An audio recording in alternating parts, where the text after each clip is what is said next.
From the United States, the epicenter of modern brand building, comes the billion-dollar brand maker. Linda Johanson James, CEO of International Retail Group, bridges the gap between digital clicks and physical stores. With $1.7 billion in revenue oversight, she reveals why AI matters and why bonding is the new branding. Welcome to the future of retail connection. Is it whether you operate online or on a cart or a kiosk or a pop-up store, you are a retailer. One big success and one big failure.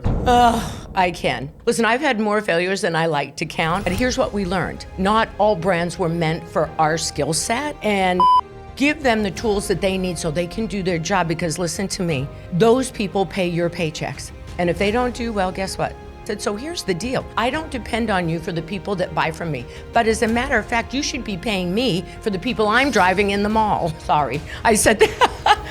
I am Santiago Naranjo, passionate about business and Chief Revenue Officer at VTEX. In this podcast, we talk about what is truly changing the game and the strategy behind global transformation. You find companies and brands that can be run by stupid CEOs.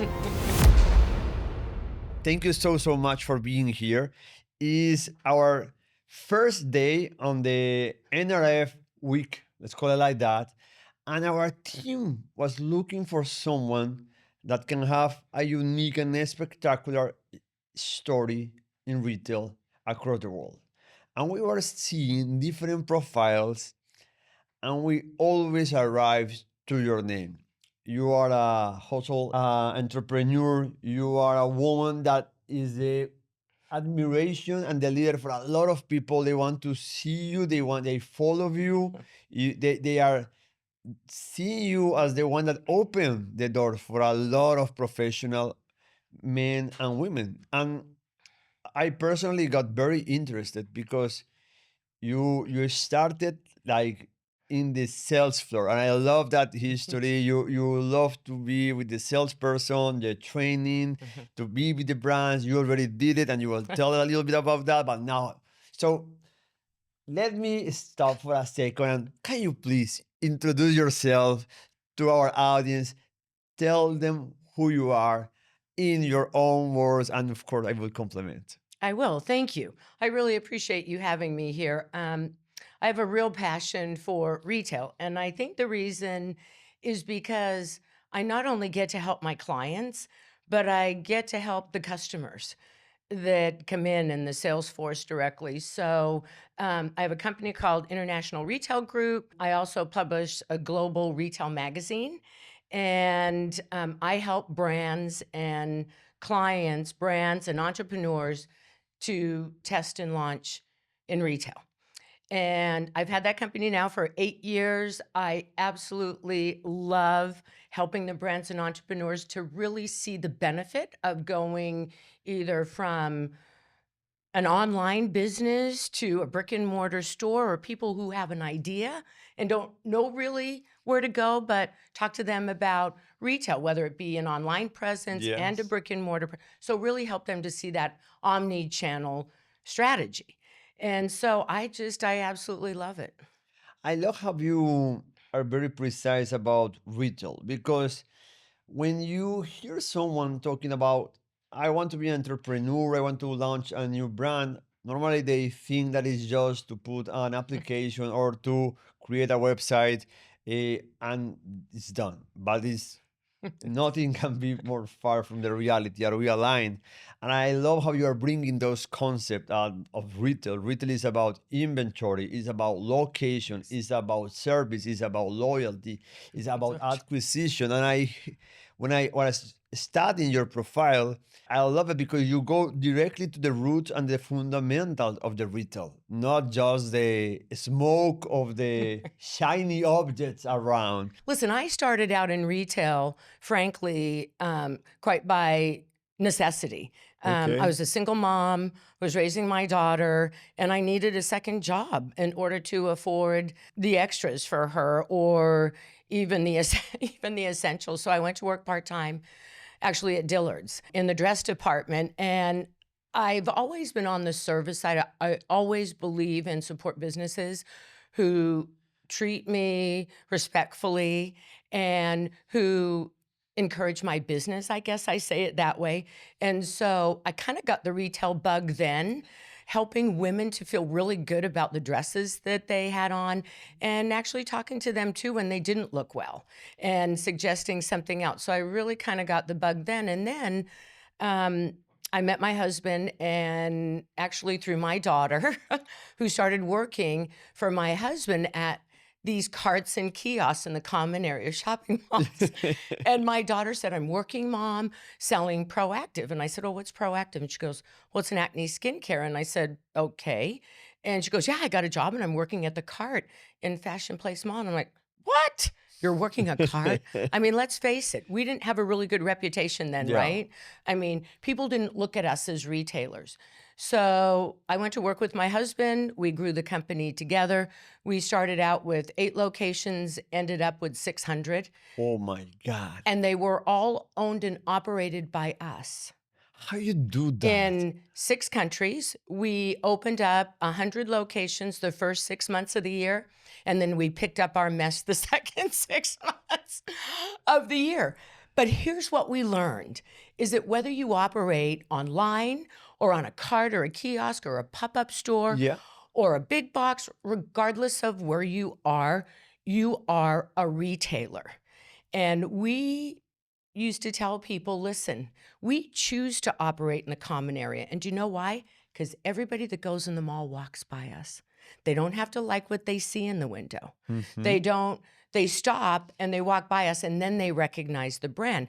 So we had a unique opportunity not to hawk, because we never did, but to engage with the consumer, to talk to them about something that was very personal, like acne.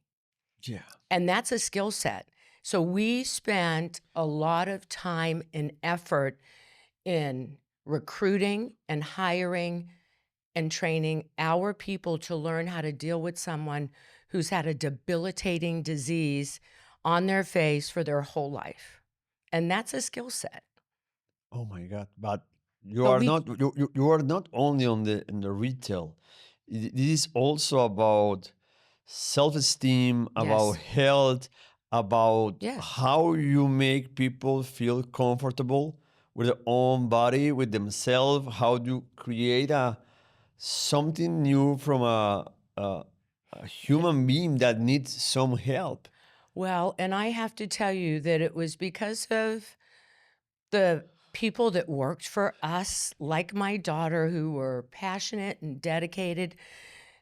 Our average manager stayed with us for 16 years, working at a cart in the middle of the mall for 16 years. And do you know why? I like to think it's all because of me and my husband and and how we treated them. And that was a big part of it. But the other part of it was that they changed lives. People don't realize that when you're one-on-one with someone like you and I are, you can change their whole entire life. So we trained our people to be that passionate and dedicated and caring. And it wasn't just a one-time training, it was ongoing. We had an AKM university where they graduated in customer service, and they wore pins that they proudly showed everybody, little tiny $5 pin, and they were proud.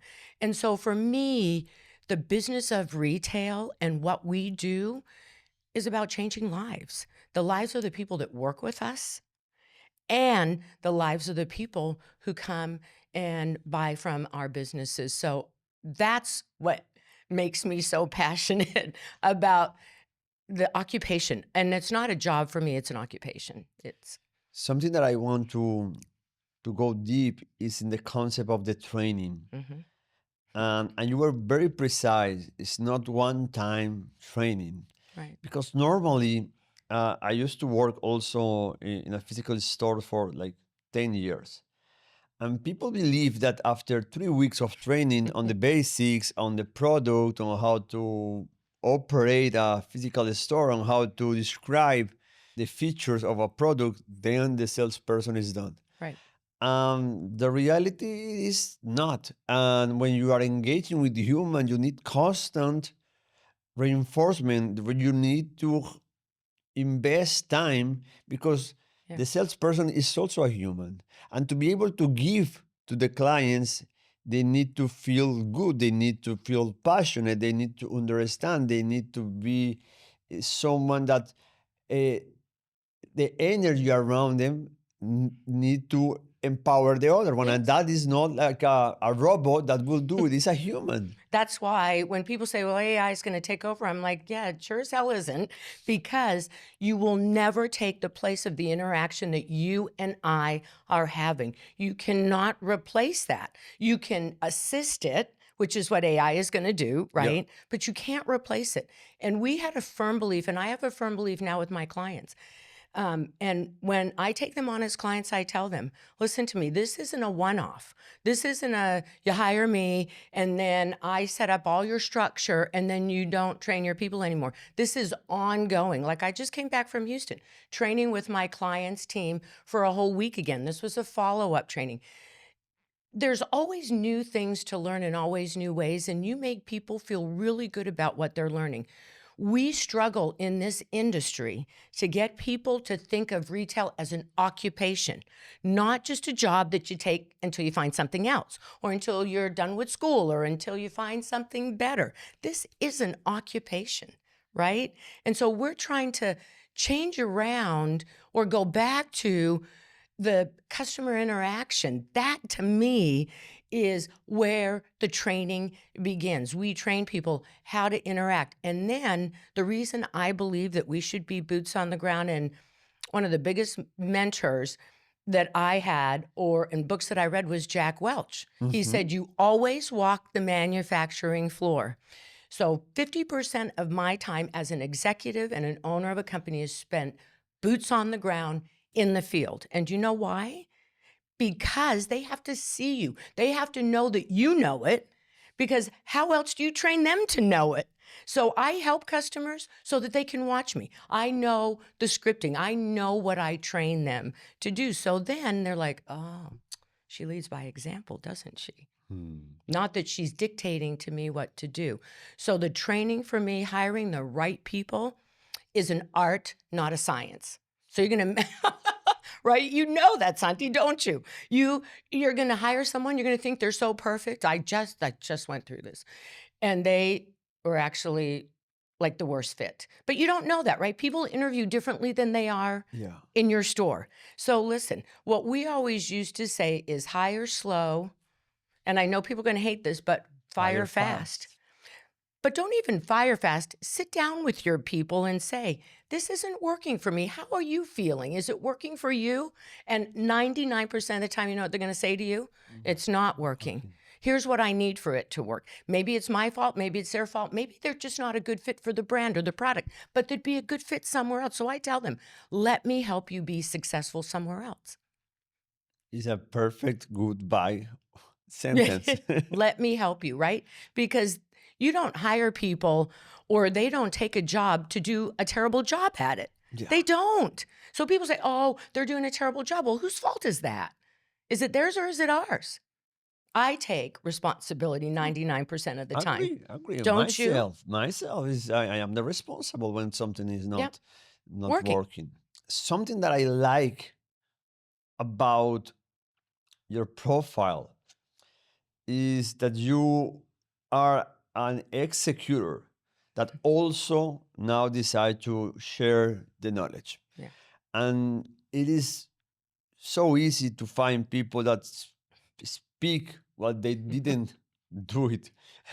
And they maybe sometimes can sounds more proud or more secure, because sometimes they are just communicators. You are an executor, you are an operator, you are a person that understands what is to have a success, what is to have a failure. Yes. Can you tell me a little bit of one big success and one big failure on your operator's story? I can. Listen, I've had more failures than I like to count, but every one of them has helped to teach me something different. And not every brand is meant for retail. It's just not brick and mortar retail. It's just not. We've tested and tried so many products. And there was one product that they came to us, I don't want to name the company, but they came to us and said, listen, we want you, because we owned and operated so many stores and all the employees work for us, that they said, oh, listen, you know, if you can do that, you can do this other business. Well, this other business was in the food industry, and we didn't really have the skill set for that, but we said, listen, we opened 500 stores in 4 years. We can do this, no brainer, right? We had all of the operational prowess. We had the people, right? We had everybody. Well, they asked us to open 120 stores in 60 days.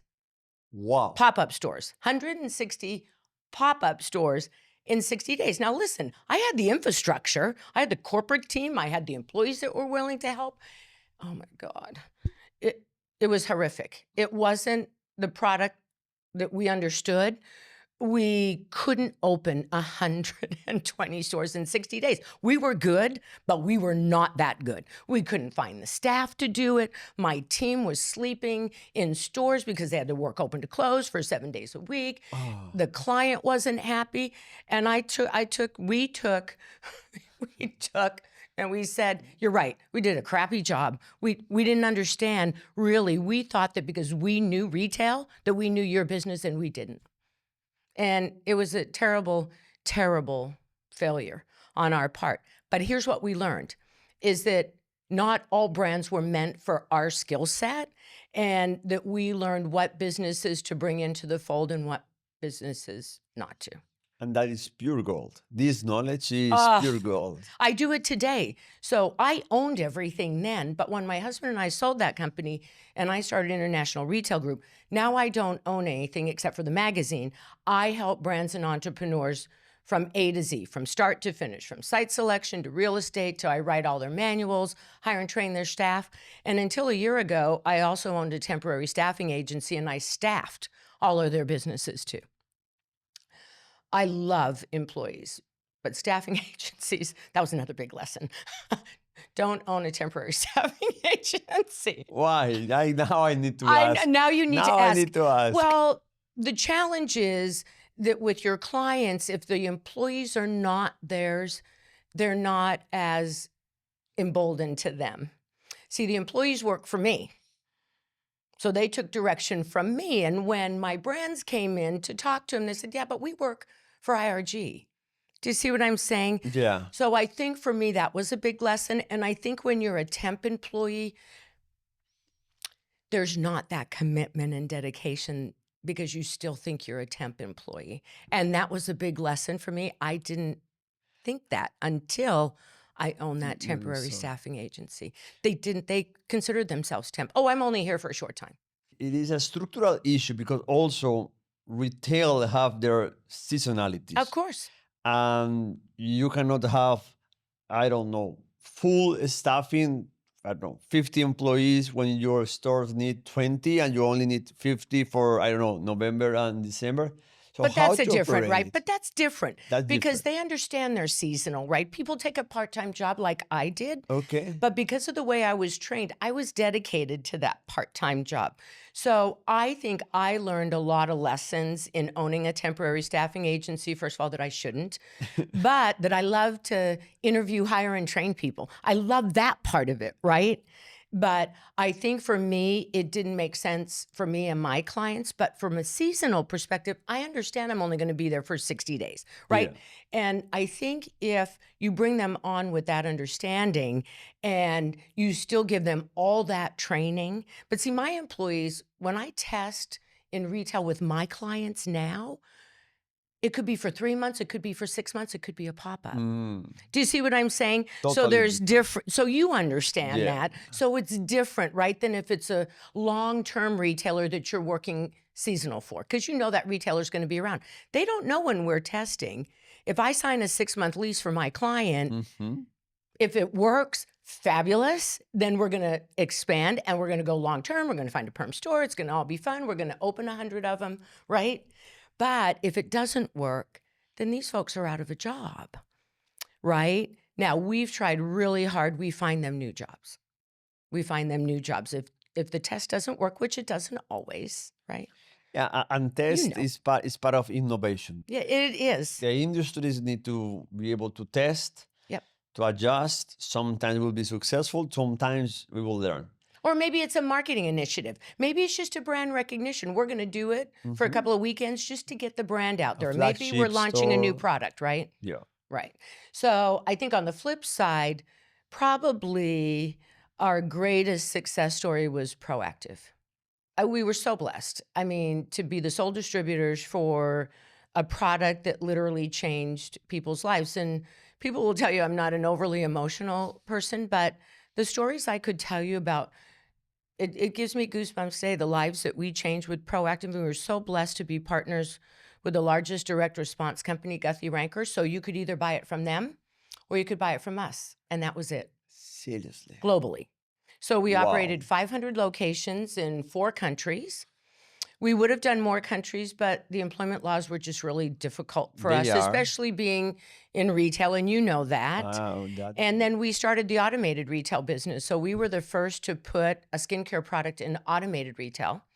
And we had 1,500 locations with automated in airports and malls and military bases and shopping centers. Wow. So we had a big footprint. And here's what I can tell you, and here's what I tell my brands today. And, you know, when you look at a company like yours and what you provide, I suggest companies like yours to my clients, seriously, because I can't provide everything that they need. From the back of house to the front, I can't provide everything. But Yeah. I'm lucky to partner with companies, you know, that are like yours, that I suggest to my clients, listen, you need to use VTEX, you need to use this company. So with Proactiv, we had an incredible partner, and they helped us on the marketing side. Here's what I can tell you is a lot of my clients don't believe in when they do a pop-up or a temp store or they launch in retail to market that like they market their online business, because they don't want to rob Peter to pay Paul, right? And I'm sure you've seen that. But here's what I try and explain to them. You can't build it and hope someone will come or blame me when you're not successful, right? So they say, well, Linda, you know, it didn't do well. And I'm like, no, of course it didn't. You didn't support it in the least. You didn't do any marketing and let people know the store was there. You didn't do any online social media. We didn't have enough inventory. You have to treat this. This is a test. And you have to give it 120%, 150%, right? For that test. You have to market and let people know. And what we learned, probably the biggest lesson we learned with Proactiv is our partners, 4 of the greatest mentors I have ever had in my life. They were incredible. And when we started working with them, they would only allow us to open 8 locations for a year. Why? Because they didn't want to cannibalize their online business. This is before, you know, Instagram and TikTok and, you know, all that stuff. And so they said, we're going to make sure that you're not stealing our customers. Well, after that, they realized that what we did is we drove business to the online, because if they were just visiting and they purchased from us, guess what they did when they went home? They bought from them online, right? They bought from them online. So they let us grow exponentially. And what we realized is that the lifetime value of our customer in carts and kiosks and in automated retail, the lifetime value was unbelievable. Our clients stayed with us for 12 years buying our product. 12 years on an average, because they had to come back every 60 days. So the loyalty you talked about earlier was unbelievable. When you have a good strategy, a good product, and at the end you create a good result, you end up having loyalty. Yes. But I'm still surprised, I align with you, when you have a new brand, people just buy or rent a space in a good avenue and they just cross finger and say, someone will pop up and buy. Yeah. And that is not the reality. I don't know if you heard about it, but I opened almost 150 physical stores in Colombia. We need to do in the company that I used to work before, of course, and we need to do the research, where to open, where not to open. I remember that we can spend like days seeing the details of the store, the floor, the ceilings, the walls, the lighting, Yes. all Doing of the that. build out, sure. But sometimes was no one checking the details of the marketing because they assume the brand is the brand, That's right. then people will pop up. And I say, no. This is not how you do it. And I have a term, maybe, I don't know if we can take it out of here, but I will say it. The power of a brand, it is so strong that sometimes you find companies and brands that can be run by stupid CEOs just because the brand arrived some years ago to the level that is autopilot. But also a brand can be destroyed, not one day to another, but slow down and be destroyed. Yeah. And to put it back again, a brand is very hard. It's like a Titanic. You will not switch that years as you wanted. So this is a little bit of the trap of the brand, because when you have it, you cannot assume that everything that you are receiving because of the brand, because something that you are doing right now. Right. The brand was a job that was done 3-4 years ago. Yeah. Because normally what happened, the CEO say, oh my God, we have a lot of brand recognition. Yep. We open the stores and it's ready. And then our friend, the CFO say, I told you, we don't need to invest more in marketing. We don't need to invest more in brand. And then Drives me everything crazy. collapse. Yeah. So what people do when business is bad is invest in what? Infrastructure. And you're like, wait a minute. Common sense tells you that when sales are down and you need to drive traffic, where do you invest the money? In your salespeople and in your marketing. Yeah. I mean, please. It drives me insane. It drives me crazy. I'm so glad you said that, because you can't, when a brand is so far gone, like so many that we see that have filed bankruptcy, have gone out of business, and you know that they had such an incredible product. I'll give you an example. In 2008 and 9, during the Great Recession here in the US, we were operating in the common area, and we weren't closing stores. Everybody was closing stores around us, but we weren't. So the developers, the shopping centers, came to me and said, Linda, why is everybody else closing stores and you're not? And I said, because I don't depend on you for the customers that I have. And they said, well, what do you mean by that? And I said, because I drive my own business. 80% of the people that buy from me every 60 days. And guess why? Because back then, I didn't have, TikTok and Instagram and all of that. So what did we do? We called our customers when it was time for them to come back in. We called them. Followed up with them. We built our own loyalty program. I said, so here's the deal.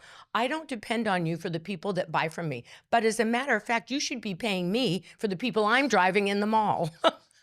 Sorry, I said that, but it was true. But it's true. So how many retailers know what the lifetime value of their customer is? How many times do they buy from them? What do they buy? Do you market to them when you get new products? Do you have a rich loyalty program? Not that you give them stuff, but that you recognize them.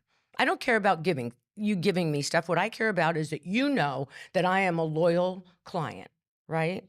I'll give you just one example. I went to Nordstrom's a couple of weeks ago, and I used to shop at Nordstrom's all the time, and I stopped shopping there because in Las Vegas, because they changed the clothes that I buy. They turned it into like a party store. Well, there's some of us that live there that need business clothing, and I tried talking to the general managers. They would never listen to me. So I go there just to buy makeup from the YSL counter, because I love Silver, who calls me all the time, says, Linda, I know you're running out of stuff, whatever.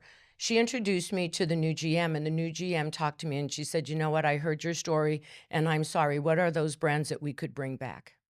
Now, what do you think that did for me? Loyalty. Now I'm Loyalty. like, okay, I'm shopping back at Nordstrom, right? But you know what is the challenge also of the brands and the companies is that loyalty, it is not a 1 or 2 quarter results. Yeah. And you have all these C-levels that want to show off result of 2-3 quarters, show numbers, and that's it, and find a new job or a new position. So everybody go to squeeze the brand. And loyalty is not about squeezing the brand. It's a long-term game that normally you need to have all the founders, all the owners very involved, because at the beginning, loyalty programs only bring pain and friction. It's like Sure. the going to the gym. They're tough The to implement. the first 2 months, you only have secure the payment Yeah. and the and everything and the pain on the muscle. So, but the long term, the gym is pretty good for the body, for everything. Right. Loyalty program is a little bit like that, because the first months of implementing a program is only expensive training, systems. It is not obvious that you will increase the lifetime value of the customer. You will need to wait 12 months, 18 months. But if you implement correctly, it's just not to give you something, but you really take care of the client, you will see that going up. You're so right. When we're partners with Guthrie Ranker with Proactiv, it was really apparent that for them, it was really important how we treated our customers. And because they had built this product line that it was the number one over-the-counter acne treatment product in the world. It literally changed millions of lives. Millions.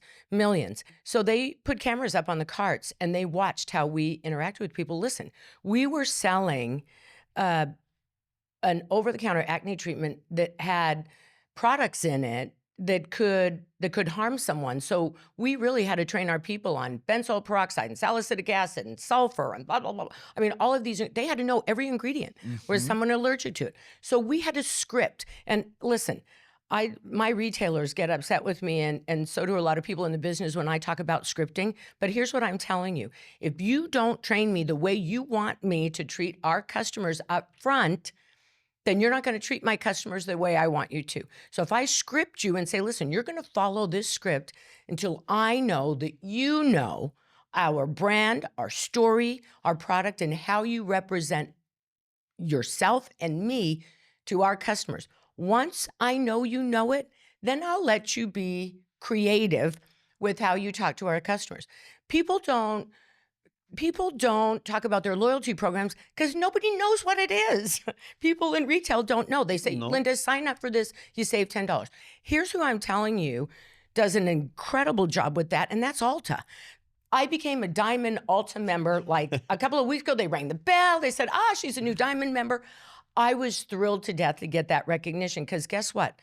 If you base the loyalty program just on the money I spend, I have to spend a whole hell of a lot of money to be a Diamond member. Yeah. But they recognize me. And now when I go in the store, they know my name.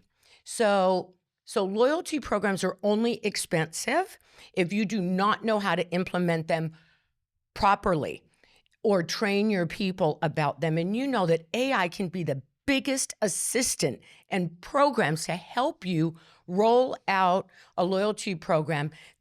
Don't roll out a loyalty program and then send me a text and tell me that you're running your men's half annual sale, because I don't care.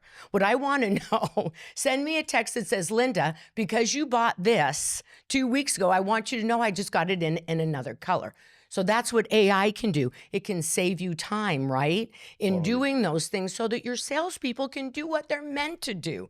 Take care of your customers. Give them everything they need on the back end. So on the front end, they're not stressed, they're not grouchy, they're not on their phones. They don't care if you're in, they don't talk to you, right? How many times do you have that experience? Fully aligned. Give them the tools that they need so they can do their job, because listen to me, and I'm saying this to every single upper level management owner, those people pay your paychecks. And if they don't do well, guess what? We don't do well. No paychecks. They're the front line. They should be paid the most. They should be the ones that you revere the most. They should be the ones that you congratulate the most and give bonuses to and help them and assist them to be successful. Then we'll keep long-term retail employees. We're going to start with a couple of questions so we start to wrap up the content. First, and it's going to be a very difficult question, but give me 2 advice if I am an international retailer that want to create operations in the United States. Well, hire me. That is not so, so difficult. I know. That's not, I'm sorry. Should I not say that? Yeah, you should say though. For sure. And number two, do your due diligence. If you don't hire me or someone like me, then do your due diligence before you enter this market. It's much different being in the United States. And I have a lot of companies come to me from Europe who want a franchise. And I'm like, but it's not the same there as it is here. Or I want a license, or I just want to open a store. And I said, but nobody knows who you are.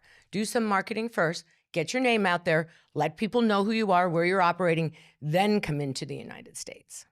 Another question.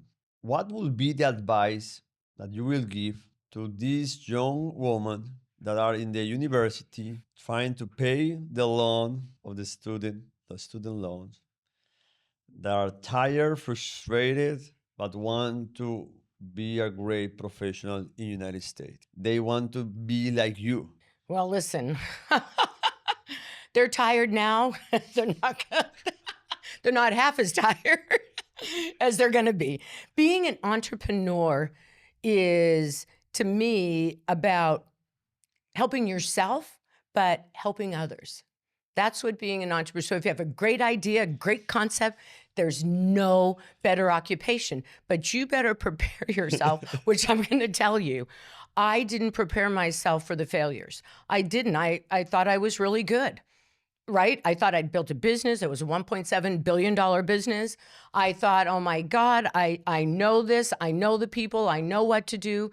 And I failed multiple times after that because it wasn't the same. So you have to prepare yourself.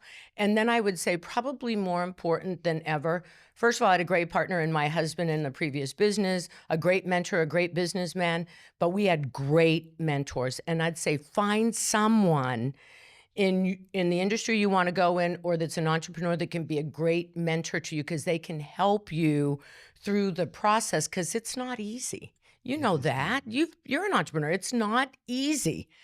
But there's nothing more rewarding than helping someone, and it turns into a great success. I agree. That is the rush of the energy that make us wake up of the bed and go to do what we need to do, Do it or again. we need to do it that we need to do, and we, even if it's difficult, we enjoy it. Yes, exactly. First of all, thank you so much for accepting the invitation. I am really wanted to see you. I have a lot of doubts about how you create this huge company and how you arrive to those revenue. Now you are helping a lot of companies. So please, if anyone there want to go to United States market, we have someone that have a lot of knowledge to share. I will call you for sure to ask you for some advices, because I will need you. And thank you for the advice for the young talent and the audience that are seeing our podcast. Thank you for having me. It was a great conversation, and you asked some really incredible questions. So thank you.